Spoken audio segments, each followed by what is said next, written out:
Good morning and welcome, friends. Let's start our class today on grace with a prayer together.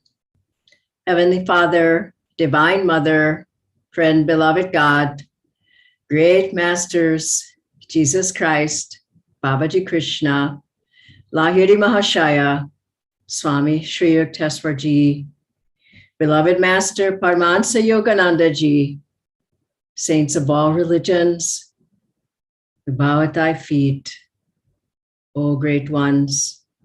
Fill our consciousness with thy consciousness. Fill our hearts with thy love. We are thine. Be thou ours. Om Shanti, Shanti, Shanti. Welcome again, friends. We'll start with a song by Swami Kriyananda Ji. Sing along if you would like, and then excerpt very brief of a talk by Swamiji on grace. Welcome again.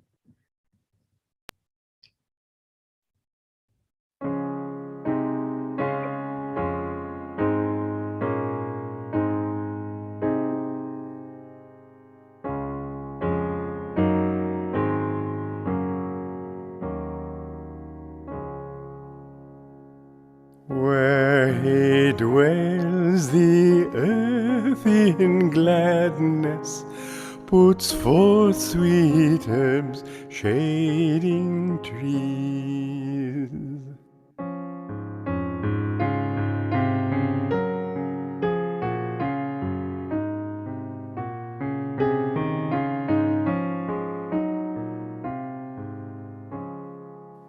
Where he dwells, the earth in gladness puts forth sweet herbs, shading trees.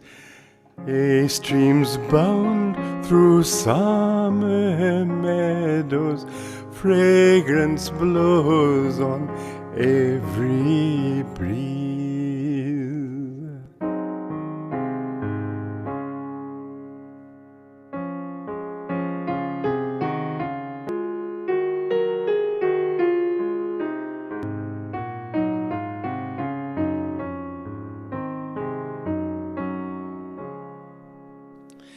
Gay streams bound through summer meadows, fragrance blows on every breeze.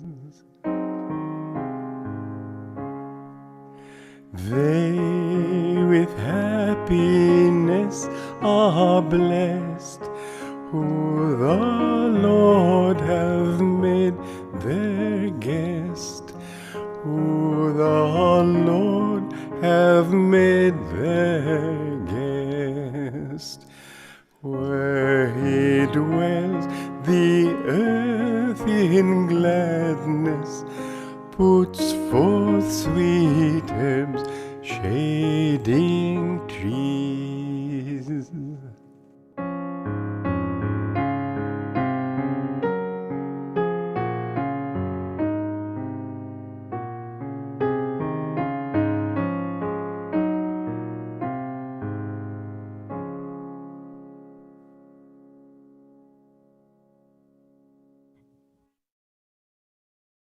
Grace really is what does it all. Grace is like the sunlight on the side of a building. If the curtains of a room are closed, the sun can't come in. And we can't blame God for not coming in. God's grace is shining. We have to open up those curtains. This is the principle of yoga practice. It isn't that it's presumption on God's grace. What it does is open the mind to receive those rays of grace. Good morning again, everyone. I'd like to start with a brief reading on grace. This is from Swamiji. The secret of meditation is receptivity to God's grace, in full awareness that God's power alone can liberate the soul. And then from a blog quoting Swamiji, throughout his life, Swami Kriyananda taught that yoga is cooperation with grace. This inner cooperation is actually the very essence, all yoga techniques, and indeed of the entire yogic science. Swamiji wrote an extensive series of lessons in self-realization, at the end of which, as a conclusion, he stated, everything I have written about the spinal channels, the inner light, watching the breath to achieve concentration, gazing at the point between the eyebrows, raising the energy in the spine, well, everything in these lessons is only a means of cooperating with the way divine grace actually works in the body. Yogananda said, it is God's power as distinct from any lesser power. That was his definition of grace. Because God is the only reality, his also is the only power in existence. Seen in this light, our merely human efforts are illusory. It is his power, even when we draw on it unconsciously, that accomplishes everything that we achieve in life. And our failures are due to lack of attunement on our part with that power. God's grace flows into us the more we open ourselves to him.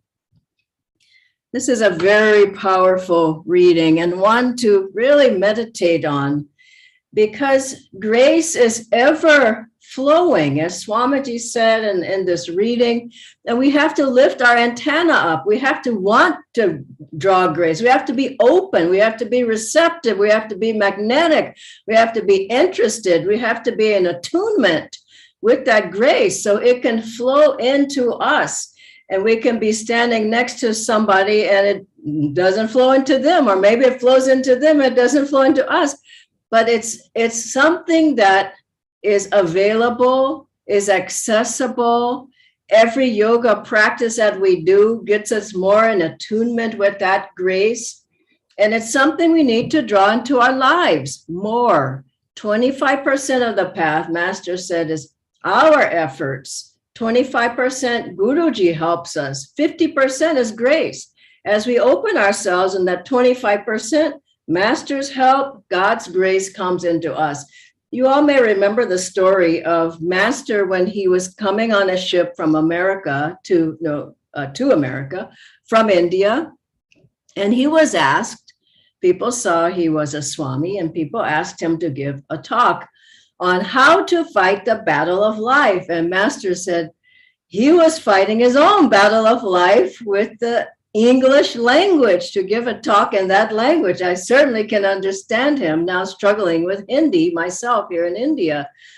But Master said yes, and he appeared to give that talk, and he was wanting to start at least, and nothing came out. And the audience just waited, and they waited, and he didn't speak. They began to laugh because they realized that he couldn't speak in English. Master inwardly was praying to his guru, and in his mind he could hear the words, "You can speak." And then suddenly words started to flow in English into his mind and out of his mouth and to the audience. And the people said he gave a wonderful talk for about 45 minutes. And he said he kind of secretly asked what he talked about because he didn't really know what he talked about. But that was God's grace through his guru coming to him. And for all of us, if we use that grace, if we ask for it, it will be there. Now, how do we attune to grace? First of all, we have to attune through the techniques that we have. So we have all of our practices, as I was saying, draw God's grace. We get more magnetic as we energize, that draws God's grace. We concentrate more as we do Hong Sa, that draws God's grace. If we tune into Om, we're more in attunement with God's voice and the voice of intuition and inspiration, that's God's grace. If we do Kriya, we have more Shakti power moving up and down the spine, that draws God's grace. Circumstances change, people come into our lives, our thoughts change, our attitudes, our behaviors change. And so the first thing to remember about grace is our practices get us in tune with grace, God's grace, Guru's grace, all of our Guru's grace.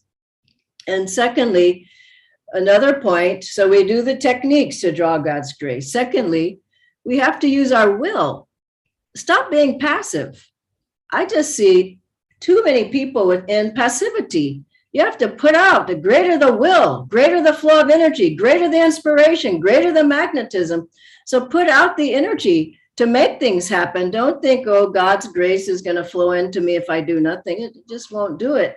I had a situation just last week because I'm flying to America this weekend for some time there in Ananda Village. And my ticket got rerouted because of the war, the situation with the war now. And I just met the travel agent. Goes, oh, wait, they said they will reroute you. Don't worry, they will reroute you. Now, that was like last week. And then the thought came in my mind, but he's not doing anything. So I kept saying to him, why don't you get in there and try to change? No, again, yeah. So finally, the inspiration came to me, do it yourself. Get on that website. So I did. Took me a long time, but I wasn't going to sit there and wait and not have a seat on the plane. And so I just worked it. And then God's grace came in and helped me to be able to reroute my ticket and be able to get on that flight. And that was a big lesson to me. My thought in my mind and was passivity never works. I think keep that in your mind. Passivity never works.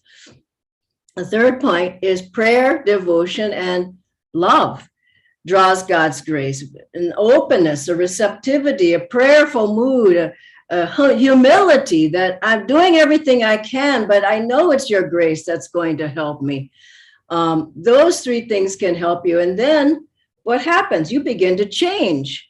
You change. Then the situation changes. First of all, your consciousness gets uplifted. As you get in tune with God's grace, your energy, and as I said earlier, your magnetism, it gets uplifted, but your consciousness is in alignment with attunement with Divine Mother's will, with God's will, with Guru's will, and then you're able to attune. So Swamiji said a beautiful thing, and I'm sure we all agree. He said, anything that's good in me is due to my Guru's grace. Anything, he said, in this life or past lives. And we have to realize that anything that's come to us in our life, in our attitudes, our behaviors, due to the grace of God and Gurus. And also remember the story our master said to some of the monks, look how I've changed Walter. So Swamiji thought, well, I changed myself. And master should totally change that. Look how I've changed him. He must have been open to the change, but master changed him. Master's changing you. He said, you won't be able to recognize yourself. You'll be so different. And so let us remember that we begin to change. And as we attune to God's grace, everything about us begins to change. As I mentioned all the things earlier, I won't have time to go into them again. I remember Devi Ji telling a example of her life where she was trying all the practices. She was had some difficult circumstance, and she asked Swamiji, how come I'm not changing? And he said, well, techniques, they help, but really it's from God's grace. You turn your cup up, you open yourself to receiving the grace. You're not the grace, you're opening yourself to receive God's power and grace. And I had a story in my life that I've told you all before, but it was miraculous, really. It was God's grace. I was going through a struggle myself, much like Devi Ji was saying, and I was practicing everything. I was affirming, doing affirmations. I was teaching, I was serving, I was energizing, I was doing Mahamudra, I was doing Kriya, more Kriya. I was doing everything I could. And then the change didn't happen. I had some difficulty. And I asked Swamiji, I said, how come nothing's happening? And I'm doing everything I can do. And he said, don't worry about it. And lo and behold, the next day it was gone. It's in God's time, in Divine Mother's time. Do what you can, and then offer it to God and just say, it's up to you to change me. It's up to you to change these attitudes. It's up to you. And to change the circumstances, as Swamiji told when he was going, he saw the autobiography of a yogi at a New York bookstore. And then he said, oh no, American saint. And there's no American saints. He found that to be untrue because he was one himself. But anyway, so he didn't buy the book. So he was going back where he was headed. And he said, an actual force turned him back in the direction of going back to the bookstore. An actual force turned him. And he said when he started going that way, could feel that's what he was supposed to be doing. And for all of us, this is how the circumstances change in your life due to grace. And there was a final story I'll tell of when at Ananda village, they were building the Hansa Mandir. Some of you have been there, and it's a sort of a roof like this, like a soaring bird. And Swamiji designed that roof. But so they had built the whole rest of the temple, and the builders didn't know how to build that roof. They were meditating and praying, and someone drove up in a car and said, I just drove up it was like hours away from there, 2, 3, 4 hours, and thought I might be able to help you guys with the temple. Is there anything I can do? And they said, well, we're trying to build this roof, and we've got to a point we don't know what to do. He said, I know how to do that. I mean, that's an incredible story. He said, I'm probably the only person in many cities who knows how to build that roof. I'm skilled in how to do that. And that man built the roof. So they did all they could. And then Divine Mother came. And I think for us, we have to realize that if it's right, that's the best prayer to pray. If it's right for me, Divine Mother, please help me. I'll do what I can. If it's right, please help me to make it happen. Like Master, when he got Mount Washington, he said he was battling. He used the word battling with Divine Mother. How are you going to make this happen? How are you going to help me? He got all the money needed except for $5,000. Then he said, Divine Mother just told him who to call. Just came in his mind the name Mrs. Trask, who to call. He needed $5,000 more. He called her and she said, I'll be there. He said, don't be late, because other people wanted to buy the place. Mrs. Trask showed up with the money, and Master said, and the drama was over and the place was ours. Isn't that beautiful? So it's up to her. Pray in that way. If it's right, if it's not right, close the doors. I don't want it to happen. And you will find that grace, it's got its own energy. Divine Mother knows what's best for us. And as we open to it and do our best, if it's right, then it will happen in our lives. God bless you all. Now I'll ask Nitendra to come on. We have a few questions. Thank you, Dhyana ji. I'll just share my screen.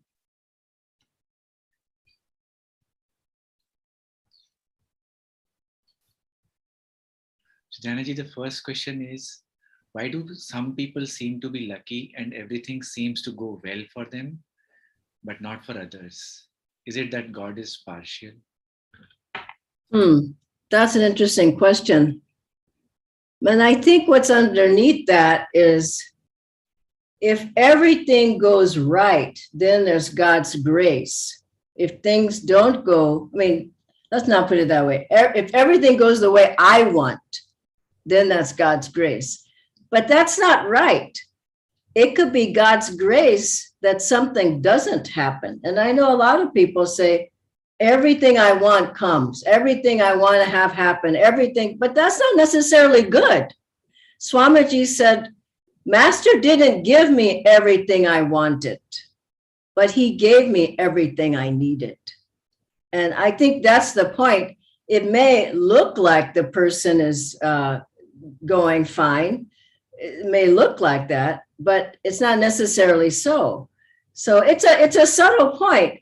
But just because things seem to be going well for somebody else, you don't know their karma, you don't know what's right for them, you don't know them. How do you know?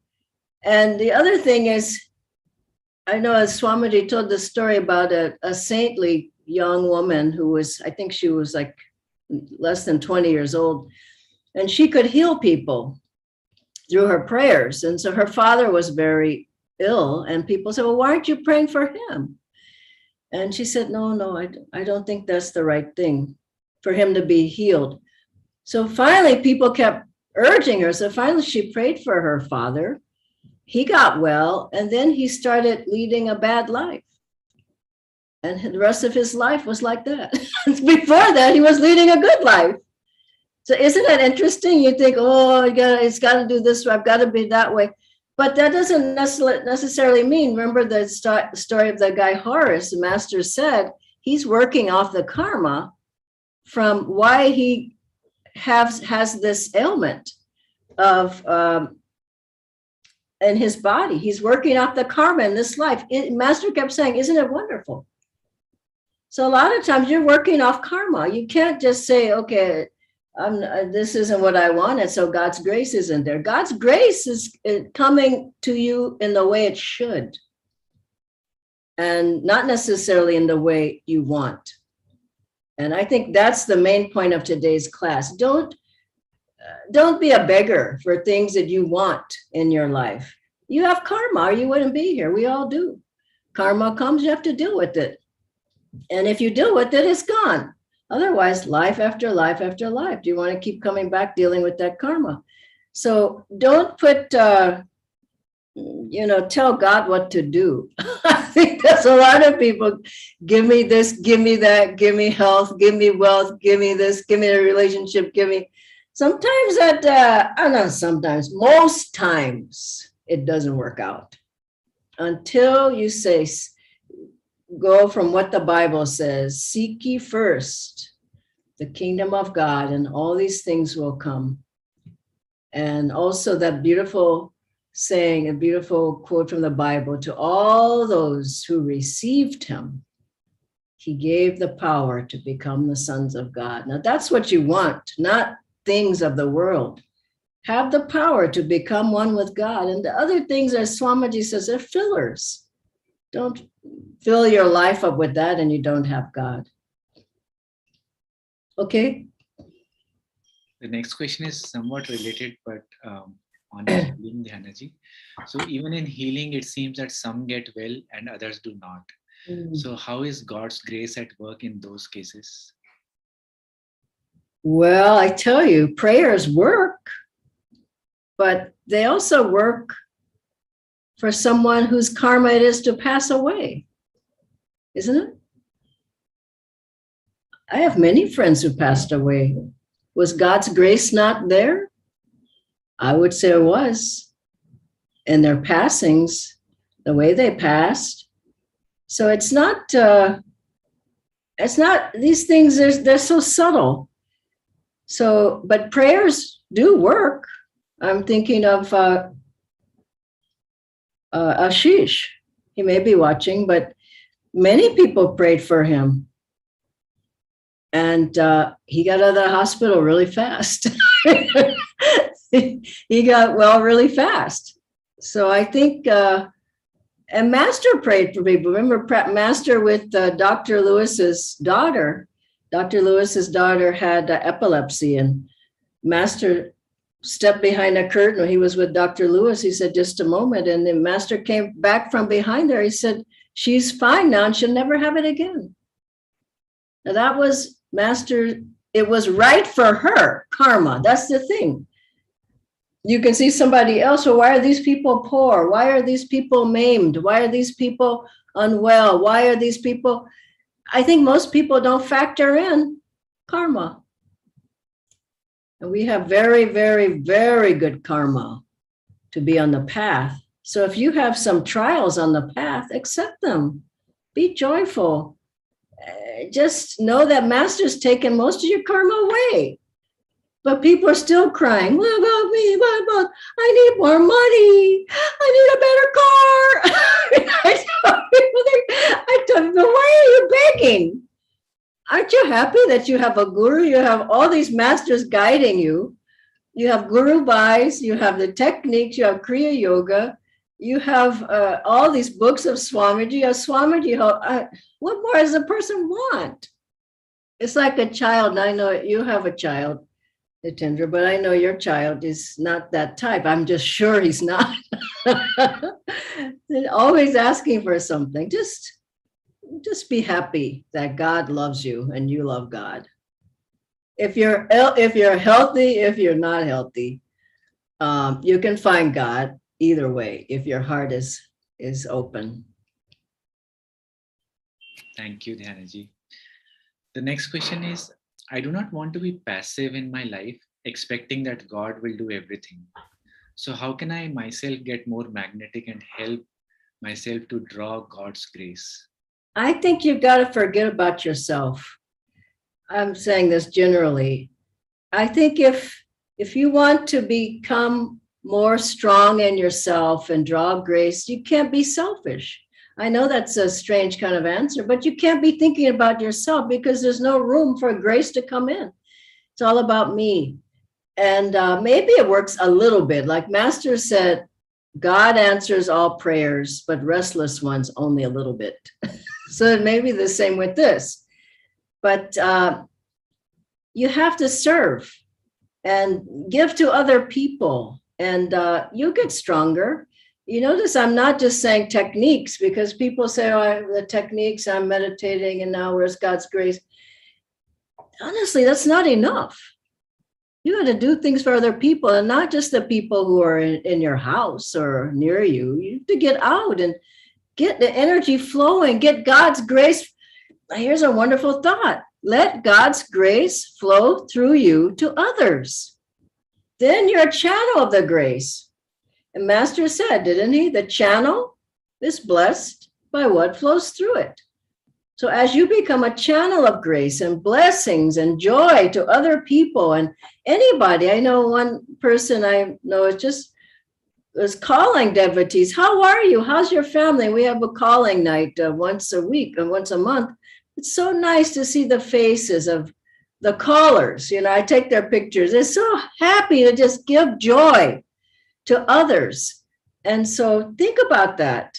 And you'll find that grace really will start coming to you more. I think it's like a channel. You can have a small opening or you can have a big opening.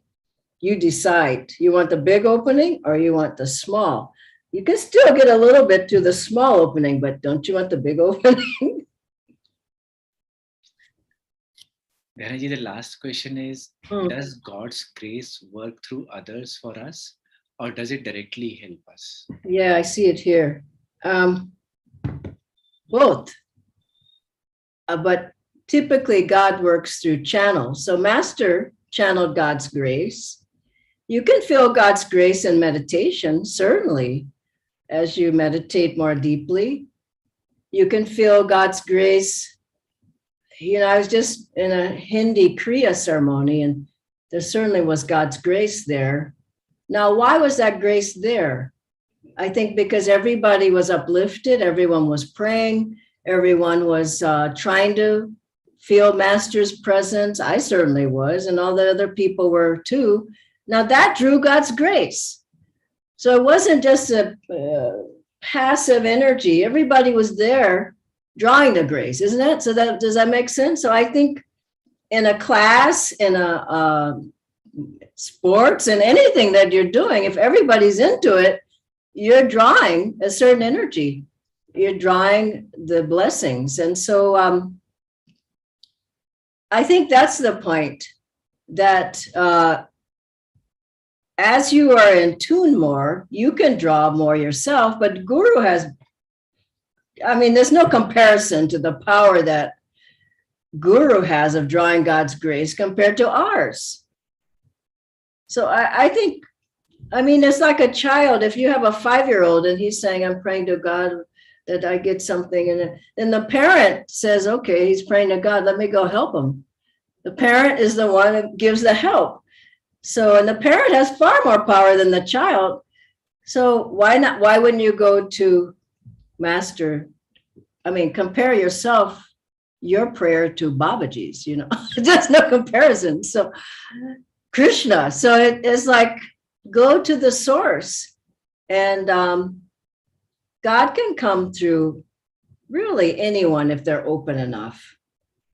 But why do we have a healing prayer sangha?